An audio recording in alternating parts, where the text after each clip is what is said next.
Now, when a parent gets a call from a school, they mostly anticipate the call to be informing them of the progress that their children are making at school, and not to be a call that informs them that their children had been fatally stabbed in what appears to be a gang-related scuffle.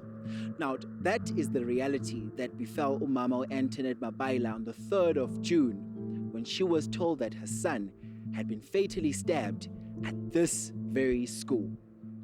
Expressions today visits this family, and they will be telling us their shocking tale. The only things I was knowing about Daniel was having his group for dancing, not for gang. I was even sometimes to sleep with them here. Maybe if my place there it's boring coming to stay with them. There was like a friend with me, those small boys. There was like a friend for me. I was sleeping with them, checking their stuff, checking their book. I never see them with a knife in this house. Are you saying Daniel never carried a knife to school on that day? Never. I know that boy nicely. Never. So it was a good boy and intelligent. They have to make a good security to secure that place and to control all students for that school before to enter. They have to control everything. You just came out of burying your son yesterday. Take us through how you're feeling right now. It's not easy, I'm telling you. I'm very shocked and broke. I need justice for this boy. Monday, I was going to work, and then I get the phone and say, hey, I see someone is crying, and then nobody say anything, but people sit crying. I say, oh, what happened? And then she told me, Daddy, Daniel's passed away. From that time, it was very shock for me, I feel like my heart is broken. And on that sad note, we want to say hello, Sambanani, Dumelang, South Africa. Welcome to Expressions. This is definitely the place for you to air your views. I'm your host, Jacqueline Mapala. And I'm your host, Tumqolisi Wagamasang. This is again Koma from our headquarters in Auckland Park, Johannesburg. Now, is South Africa failing to curb violence in our schools? We ask you to be part of this all-important conversation on all our social media platforms. Yes, indeed, because the fatal stabbing of Daniel Bakwela at Mondeor High School is not an isolated incident. Now, just last month, a 16-year-old was stabbed to death by fellow pupils at a school in Ga-Mamabolo outside of Polokwane. Now, in March, a 19-year-old grade 11 Mondeor High School student also died after being stabbed outside of the school. And in February, 2 pupils were seriously injured in Lentegeur High School in Cape Town when 2 fellow schoolmates allegedly stabbed them on their school premises. Now, these are some of the many shocking stories that have again highlighted the prevalence of violence in our South African schools. Yeah, Jackie, why is South Africa such a violent nation? Now, see Expressions, we spoke to some learners to understand the root cause of violence and just to try and come up with solutions. Do take a look at this. Hi Expressions, my name is Amanda Hatebe and I am your street journal for today. We are at Morris Isaacson High School with my fellow schoolmates. We are going to address the issue of school-based violence, most recently at Mondeor High. So what do you think it is the source of the school-based violence? Learners don't get attention at home. Maybe the father is abusive to their mother. So they get aggressive and they become depressed. The media plays a huge role in influencing the children of the school by violence that plays in our televisions such as SABC 1 Uzalo. School kids are exposed in a lot of crime, and they also exposed in drug users, and that could lead them to join gangsters, which they seem to be cool. What role can the school play in minimizing this school-based violence? They should actually see this as a cry for help and try and help that learner and see as to where the source is, as they are saying it's the media and the violence at home, and work along with social workers to ensure that those children get the help that they need. So do you think that there is enough security at school to protect learners and even the teachers? Department of Education should increase security by bringing police at randomly to search all teachers and learners. So do you think the parents are playing their role in like interacting with the school and the learners in order to minimize this behavior? So if parents were to interact a lot more with their kids, then surely they'd be able to notice any slight change of behavior and not turn a blind eye to any slight change of behavior. It's important that the teachers and the parents have a relationship so that a parent knows what is happening with their child, how they act in school, who they interact with.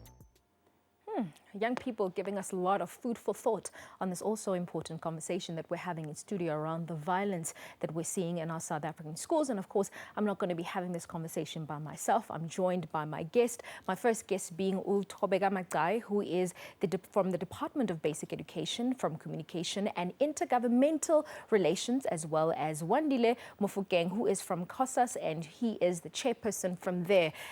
Lady and gentlemen, welcome to Expressions. Thank you for having us on the show. It's good to have you here. And of course, I never do this by myself. My co-host Mkolisi is obviously going to be manning our social media and bringing some of your insights on this also important conversation that we're having in studio.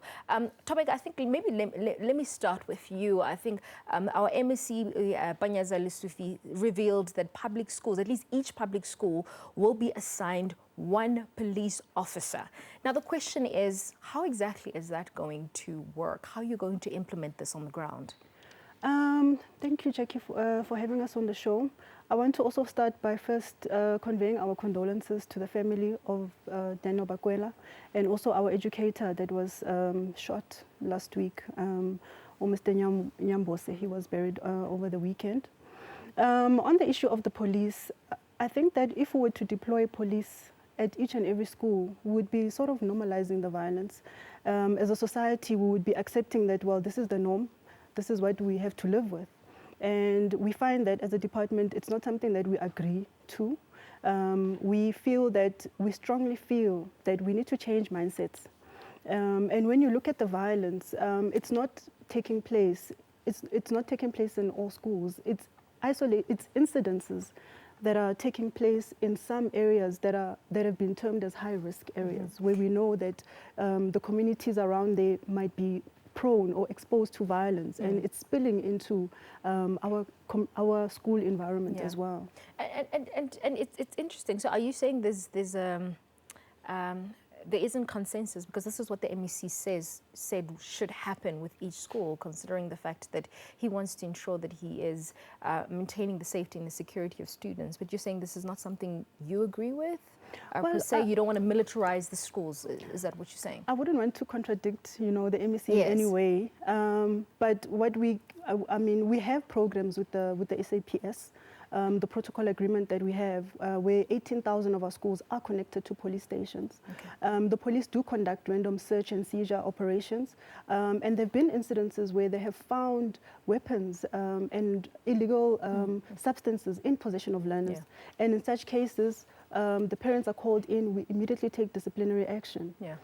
So what we are saying as the department is that we rather try and change mindsets, and learn and discourage learners from taking a violent step. Yeah. So if they're in an argument or they disagree, rather walk away than take a decision that will be permanent. Yeah. Exactly. That you can't change. And of course, we've got you, Wandile, and I guess the question is, as a representative of students, what are the conversations that you're having with young people who are stabbing each other? I mean, whether it's Forest High, it's Mondeor, or another school, Limpopo, I mean, we're seeing violence is becoming a problem. What are the conversations that you're having within your organizations with your students and your peers? Well, thanks. We might be a radical organization, but we don't promote hooliganism or thuggery inside our schools. COSAS has a clear campaign that we call Learn Without Fear campaign that addresses all the ill treatment that happens inside the school, whether it's bullying or any other form of punishment, like corporal punishment, which is the one that perpetuates violence inside our school sometimes. And we must look at this thing of violence. It's not something that is new. It's something that was perpetuated by the then system of the apartheid, where teachers used to rape children, and the system will never do anything. They will never react. They will never do anything. So it turns out that learners, at some point, they retaliate to that thing. Now, also corporal punishment. It's one of them that makes learners and teachers to fight. But we're not saying, we're not telling our students not to do anything or to continue with this behavior. We are not tolerating it as COSAS. Look, I'm a little bit worried because it almost sounds a little bit like Tobek, like he's kind of condoning it to say that, teachers, the systems are being violent to students, and this is almost like a defense. But what we're talking about is students attacking each other and stabbing each other and killing each other. And that is a serious problem. But I think the biggest criticism that you've received as the department is that you're very reactive as opposed to being proactive, right? You respond to the issues as opposed to ensuring that they are prevented in the first place. I mean, what would your response be to that kind of criticism as the department? Well, we definitely disagree with that. As I mentioned before, I mean, we've got the protocol agreement with the police. And also, you will find that in the Western Cape, for instance, and in Gauteng as well, they've got partnerships with the community, where community is involved in, holiday programs where psychosocial issues are discussed. And you also have situations where in Gauteng, for instance, they have, previous offenders that are part of the program of coming into schools, conducting assemblies with learners, speaking to them, preventing them from taking part in gangsterism. Learners are also taken to tours in prison where they are shown that, if you are going to continue on this trajectory, this is how your life will end up. And there are factors, I mean, there are many things that the department is doing. But also the department, I mean, our mandate is learning and teaching, teaching and learning. And that's why we have recognized that we need the assistance now of the greater South African population to say, look, we're having a challenge that we cannot resolve on our own. And we need more hands on deck.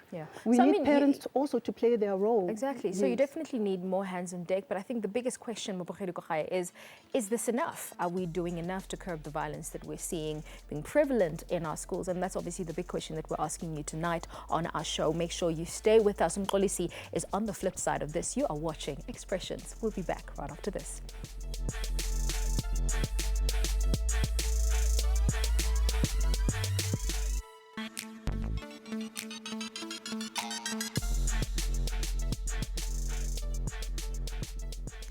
You're still with Expressions, your hashtag #1 Youth Current Affairs show. We're talking about violence ekoleni. Is South Africa failing to curb violence in our schools? I'm now joined by Ovuyelwa Diba as well as Unjabulo Makhalimela, both from the Morris Isaacson High School. Good evening and thank you for joining us, ladies. Good evening. Great to have you on the show. Thanks for having us. Mbugeli na Lapekaya, do be part of those conversations. Konagu Twitter, Facebook, as well as Instagram. We'll be taking those comments during this segment. Now, I'm going to speak to you guys first, all right? I mean, do you guys really feel safe at school?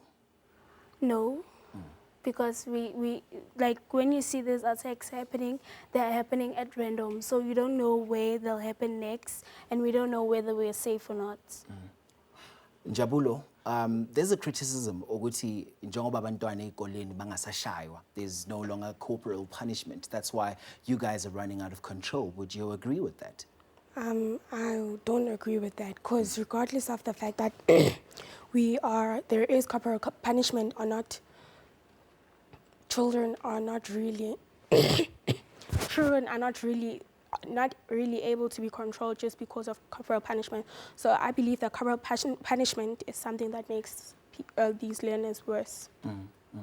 So also someone actually came out to say, I think it was one of our social media pages, they said that, you as students, you guys go through a lot on a day-to-day basis. So there's a whole lot of things that goes on into someone going out there to stab people. It's not just something they wake up and do.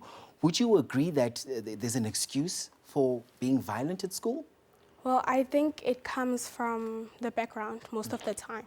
Because surely if somebody is used to witnessing violence at home, they have got that mentality that violence is something that is okay. So I think that it comes from the background of a person. Tobega, there's also a criticism that the department on many occasions takes time or stalls when it comes to dealing with crisis. I mean, one of our people here said that the department believes in this policy of innocent until proven guilty, where you have a student who still has some pending cases being allowed to be back in class with some students, thus making the students vulnerable. What would your response to this be?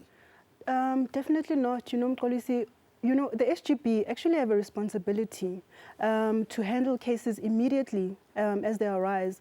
Learners that are found to have violated the school code of conduct should immediately be removed from that school while the investigation, you know, is underway.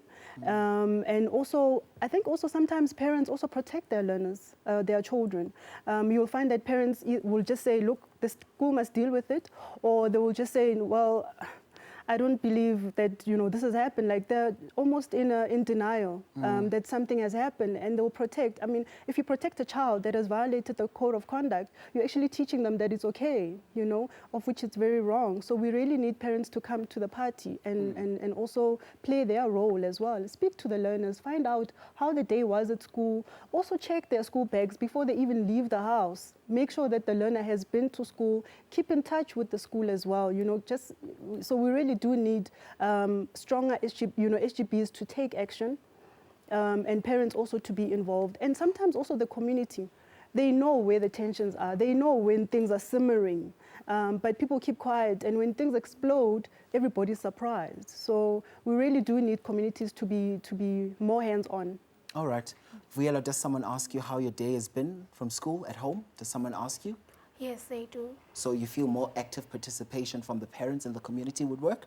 Yes, but like for most people, it's not the same. For me, my parents do ask me, but like for most of my peers, some of their parents, you know, they're always at work, so they don't ask. So bazala beko active enough. Yes. All right, from there, we also check in with your WhatsApp voice note. This is your expression for this week. Please roll it for me. Good evening, Expressions team. This is Abigail Conradi. Yes, I do feel like South Africa is failing in curbing the violence and crimes in schools. Pupils against teachers, pupils against pupils are fighting on school grounds where they're supposed to be learning and being safe. Instead, it's becoming a war zone. I feel like the government needs to take the matter seriously and come up with a solution. Thank you. Speaking of solutions, I mean, we've just seen and heard earlier in the segment with the conversation Jackie was having that the MEC says there will be one police officer deployed to each school. Do you think this will work? I do think that it will work, although it might be weird at first having a police officer around the school, but as time goes on, I think it's something that we'll get used to. All right, let's just quickly check in with your Facebook conversations there, Bugeli. It is Expressions on Facebook, indeed. Bondle says, as a teenage with a friend in that school, I think this is affecting everyone in that school and any other school, of course, speaking about Forest High School. Onikwa says, yes, because people watch these movies where people kill each other, so they also want to experience the feeling of killing someone. Guys, please do keep these comments sweet and short because we're trying to get through as many as possible. Narato says, can we for once stop blaming our government on things that are happening in our schools and for once blame it on the parents? Mpo says, yes, violence erupts and it shows that there is no punctuality in our schools, and this happens because there's no safety in our public schools. And Sanele says, yes, indeed. Now, those are all the comments there and are not reflective of Expressions and its producers. Do continue the conversation going. Well, remember to tell a friend that the hottest current affairs show is now showing. Siaboy.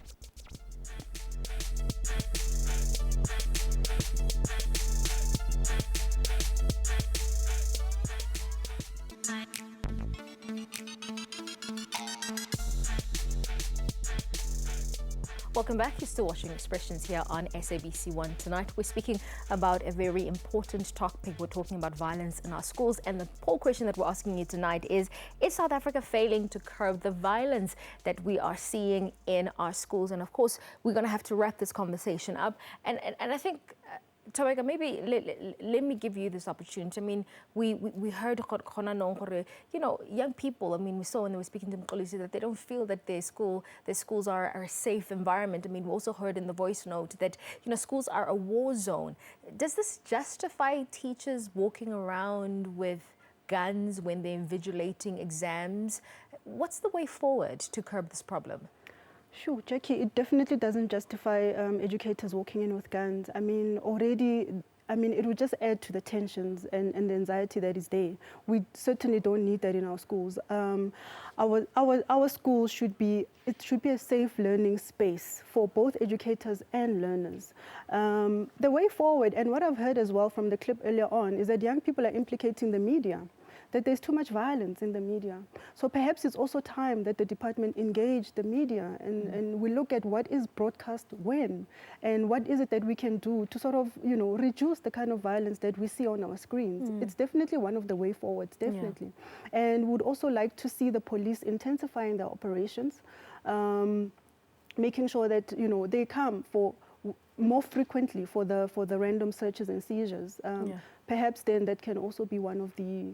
Yeah, and I wonder, Wandile, should we be moving into an age where our schools have more security checks, where before you can get into schools, there's someone who's literally searching you? I mean, for you as a representative of students, what do you think is the solution? I mean, are we not having the right discussions or conversations with young people so that we see less violence in our schools? Well, for the fact that the offices of the Premier and the MECs and the offices of the Department of Education have many security checks when you enter them, but in a school there's none. You'll just find one CPF at the gate. They are not searching. They are just telling us to run. Now, I think the Department of Education and also the Department of Community Safety are the ones that are supposed to be playing their role in this case. And while militarizing the schools, we are saying no, it's a big no for that. However, we're saying that safety and security does not just happen. It needs a collective consensus. We also need the community to play its role. We also need students themselves to come up front, especially the RCL, because we must have what we call safety reps in the RCL, SGB, inclusive of and also community members and also SABC. Yes, that's what I think. And look, it probably requires a lot of collaboration. I don't think it's anybody's one responsibility, or at least one group is responsible for this. I think it requires collaboration from all fronts: the schools, the SGBs, the department, the students, and the communities. Absolutely, right? a joint effort indeed. Do we have some poll results? There is in Buzilege. Is South Africa failing to curb violence in schools? And this is what you had to say. Mbugeli, 60% said yes, and about 40% of you said no. Mbugeli, sibonge kakhulu. Thank you so much for joining us this evening. Cutting Edge is up next. Crispy Cheese, take the stage over. Bye.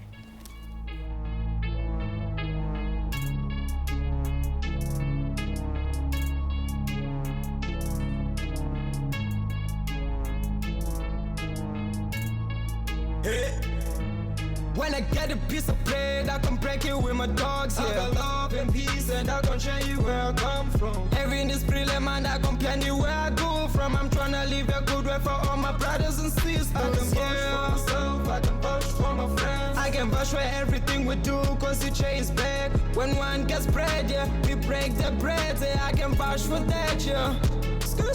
That is thicker than water gives you life. And black could give you some funny horrors, the scandals. This is a holy place, take care of your sons, yeah. Born and bred by love, that's where I devote my energy. Wanna have a character, act like you got enemies. Set a taboo for them, then you ask them what they need, yeah. Send your mass and rest to go and collect the cheese, yeah. Eat with your friends, don't compete with your friends. Just be real to your friends, yeah. Keep your circle small, then your vision will be clear. Pick each other up when somebody took it out.